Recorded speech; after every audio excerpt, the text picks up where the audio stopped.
জয় পাৰ্বতী মা বহুত সময়ৰ অন্তত এটা মানে 1.5 ঘণ্টা খোজকাঢ়ি আহি পাই গ'লো দিয়ক।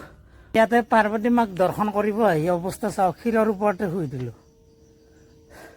ইমান ভাগৰ লাগিছে তলৰ পৰা ওপৰলৈ আহি ইয়াৰ পৰাই বিশেষকৈ বকৰ আধাখিনি দেখা পায় আৰু এইফালে 6 গাঁও আছে, ভালদৰে দেখা পোৱা নাযায়, কিন্তু ওচৰে পাজৰে ওচৰৰখিনি ধুনীয়াকৈ দেখা পোৱা যায়। আৰু সেইটো দেখছি সেইটো কাৰ্যালয়। হাই ফ্ৰেণ্ডছ, আজি এটা নতুন ভিডিঅ' লৈ আপোনালোকৰ মাজলৈ আহিছোঁ। হঠাৎ বকো আহিব লগা হ'ল।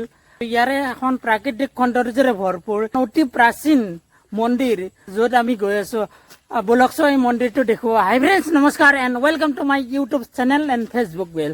বলক আজি আমাৰ যাত্ৰা আৰম্ভ কৰোঁ। আৰু লগতে লৈ ল'লোঁ পানী। ৰাতিপুৱা 8টা বাজিছে আৰু মই ইয়াতে থাকি গ'লোঁ দাদা ঘৰত। দাদা আৰু মই আজি জাৰ্ণি কৰি আছোঁ। ৰ'ব, এইটো ৰাস্তাৰে অলপ দূৰ খোজকাঢ়ি আহি দাদাহঁতৰ ঘৰৰ পৰা এখন ই ৰিক্সা পালোঁ। ই ৰিক্সাতে দাদা আৰু মই যাই আছোঁ পাৰ্বতী পাহাৰলৈ।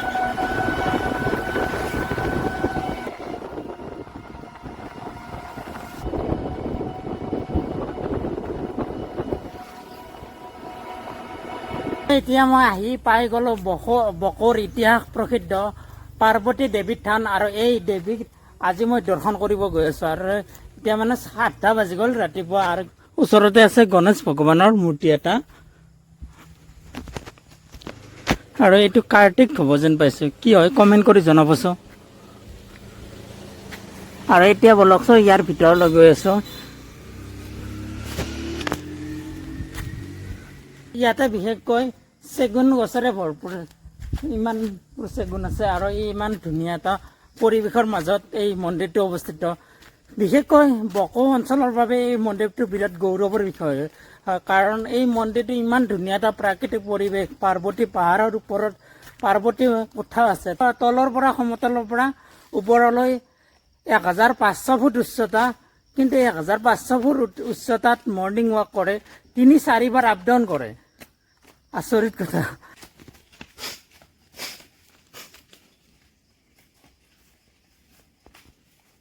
লগতে শিৱ বাবাক দৰ্শন কৰি যাওঁ।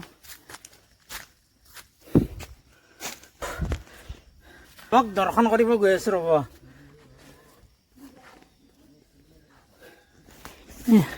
সেনেকৈ শিলৰ মাজেদি উঠি আহিলোঁ।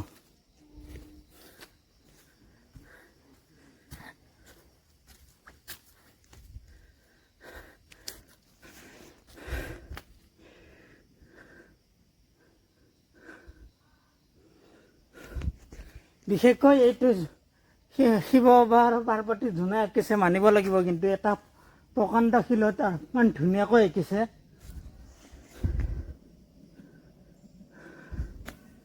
আধাখিনি আহিলোঁ নে তলৰ পৰা? আৰু আধাখিনি যাবই আছে। কেনেকুৱা লাগছে দাদা? আজি ফাৰ্ষ্ট টাইম দাদা আৰু মই ফাৰ্ষ্ট টাইম ব্লগ বনাই আছোঁ। আপোনালোকে চাই থাকিবচোন এইটো মন্দিৰটো কেনেকুৱা লাগে। আৰু একদম ওপৰলৈ যাই আছোঁ আজি। আৰু এইখিনিয়ে খেলা আৰম্ভ হ'ব ইয়াত। আধাখিনি যিমানখিনি আহিলেও বস্তুটো থিয়া নহয়, প্লেন চিষ্টেম আছে, কিন্তু এইখিনি ডাইৰেক্টলি থিয়া। এইখিনিয়ে গম পোৱা যাব।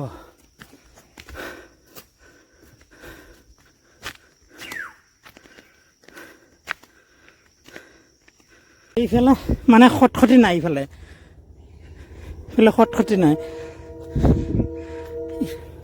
এইখিনিত এটাই প্ৰব্লেম, যদি কিবা কাৰণত বৰষুণ দিয়ে, পাহাৰৰ মাটিটো জানে ৰঙা মাটি, পিছলি পৰাৰ চান্স এটা আছে। পাৰ্বতী মাই এইখিনি নকৰে, কিন্তু বিশ্বাস আছে। তথাপি মানে ইয়াতে মোৰ এটা এক্সপিৰিয়েঞ্চ, খুব ডাঙৰ এক্সপিৰিয়েঞ্চ। আজিৰ পৰা 3 বছৰমান আগতে মই এবাৰ ইয়াত আহিছিলোঁ। মানে আমি অহাৰ 1 ঘণ্টামান আগত বৰষুণ দিলে। তাৰপিছত ইয়াতে উঠিলোঁ। সেইখিনি ঠিকেই উঠিলোঁ, কিন্তু সেইখিনিহে আঁঠুকাৰি উঠিছোঁ। কি ক'ম আৰু আপোনালোকক। ইয়াৰ পৰাই বিশেষকৈ বকৰ আধাখিনি দেখা পায়। আৰু এইফালে 6 গাঁও আছে, ভালদৰে দেখা পোৱা নাযায়, কিন্তু ওচৰে পাজৰে ওচৰৰখিনি ধুনীয়াকৈ দেখা পোৱা যায়। আৰু সেইটো দেখছি সেইটো কাৰ্যালয়। ইয়াতে পাৰ্বতী মাক দৰ্শন কৰিব আহি অৱস্থা চাওক, শিলৰ ওপৰতে শুই দিলোঁ। ইমান ভাগৰ লাগিছে তলৰ পৰা ওপৰলৈ আহি অলপ জিৰাই ল'লোঁ। ৰ'ব, এইটো যে শিল দেখিছে এইটোৰ ওপৰত পাৰ্বতী কোঠাটো আছে বলকচোন এতিয়া ওপৰলৈ গৈ আছোঁ আৰু ইয়াত বিশেষকৈ গৰু বিহুৰ দিনা হাজাৰ হাজাৰ মানুহ আহে আমি যে খোজকাঢ়ি আহিছোঁ চিৰিটো তাত আপুনি খোজকাঢ়িব আনকি জাগা নাপাব ইমান মানুহে আৰু ভক্তবোৰৰ এটা বিশ্বাস ইয়াতে যি মনৰ আশা লৈ আহে পাৰ্বতী মাই আপোনাৰ মনৰ আশা পূৰণ কৰিব এতিয়া বলকচোন ইয়াৰ ওপৰলৈ গৈ আছোঁ আৰু ইয়াত বিশেষকৈ এটা আনকমন মন্দিৰ দেখিলোঁ সেইটো হ'ল কাৰ্তিক মন্দিৰ আমি গণেশ মন্দিৰ বা শিৱ মন্দিৰ পাৰ্বতী মুঠা বা পাৰ্বতী মন্দিৰ আমি দেখি থাকোঁ সচৰাচৰ কিন্তু কাৰ্তিক মন্দিৰ আমি হয়তো কেতিয়াও দেখা নাপাওঁ আৰু এইটো হ'ল কাৰ্তিক মন্দিৰ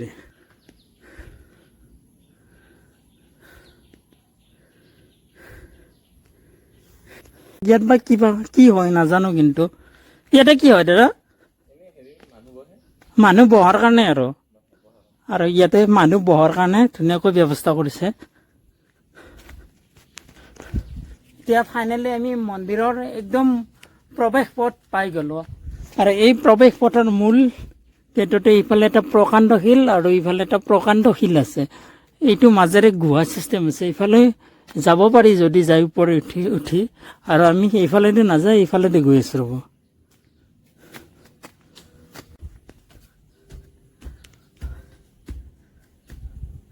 জয় পাৰ্বতী মা জয় পাৰ্বতী মা বহু সময়ৰ অন্তত 1 ঘণ্টা 1.5 ঘণ্টা জাৰ্ণি কৰি আহি ফাইনেলি পাই গ'লোঁ দিয়ক পাৰ্বতী কোঠা ইয়াৰ পৰা এটা ধুনীয়া ভিউজ চাওক নাই ইমান ধুনীয়া এটা ভিউজ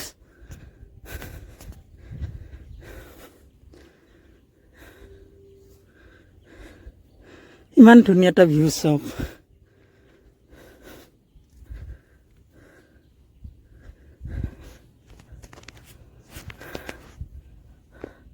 আহি শেষত পাই গ'লোঁ দিয়ক পাৰ্বতী কোঠা জয় পাৰ্বতী মা বহুত সময়ৰ অন্তত এটা মানে 1.5 ঘণ্টা খোজকাঢ়ি আহি পাই গ'লোঁ দিয়ক মানে আমাৰ জাৰ্ণিটো যেন আজি ইয়াতে শেষ হ'ল বহুত ভাল লাগিছে ইমান মানে আহিম কৰি আহি আছিলোঁ আজি 3-4 বছৰ আগত আহিছিলোঁ কিন্তু আজি 3-4 বছৰ পিছত আকৌ ইয়ালৈ আনিলে মই নহয় পাৰ্বতী মা আনিলে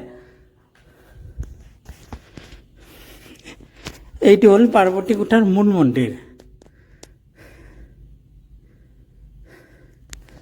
যিহেতু আমি ৰাতিপুৱা আহিছোঁ সেইকাৰণে মন্দিৰৰ মানে দুৱাৰ খোলাই নাই পুৰোহিত অহাই নাই আহিব চাগে মূল মন্দিৰৰ ওচৰত আৰু এটা মন্দিৰ আছে এইটো গণেশ মন্দিৰ ইয়াতে সদাশিৱ পাৰ্বতীৰ যি গোটেই ফেমিলিটোৱে ইয়াতে লগ পাব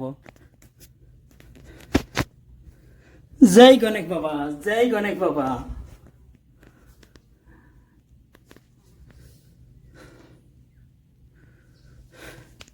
আৰু সেইফালৰ পৰা এনেকৈ দেখুৱাই আহিলোঁ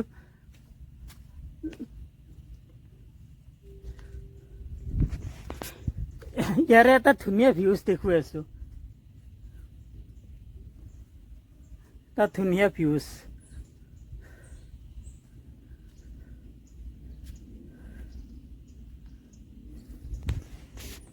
এতিয়া ওপৰৰ পৰা এটা ধুনীয়া ভিউজ দেখুৱাইছোঁ ৰ'ব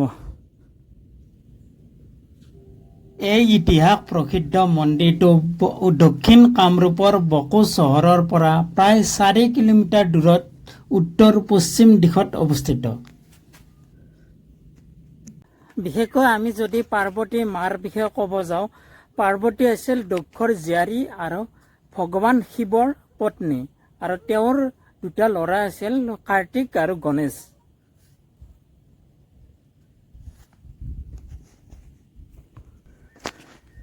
আজিৰ এই সৰু ভিডিঅ'টো ইয়াতে শেষ কৰিলোঁ দিয়ক আকৌ এটা নতুন ভিডিঅ' লৈ আপোনালোকৰ মাজলৈ আহিম তাৰ আগতে যদি আপোনালোকে মোৰ চেনেললৈ বা ফেচবুক পেজলৈ নতুনকৈ হৈছে প্লিজ ছাবস্ক্ৰাইব কৰিব বা ফ'ল' কৰিব জয় আই অসম জয় মা পাৰ্বতী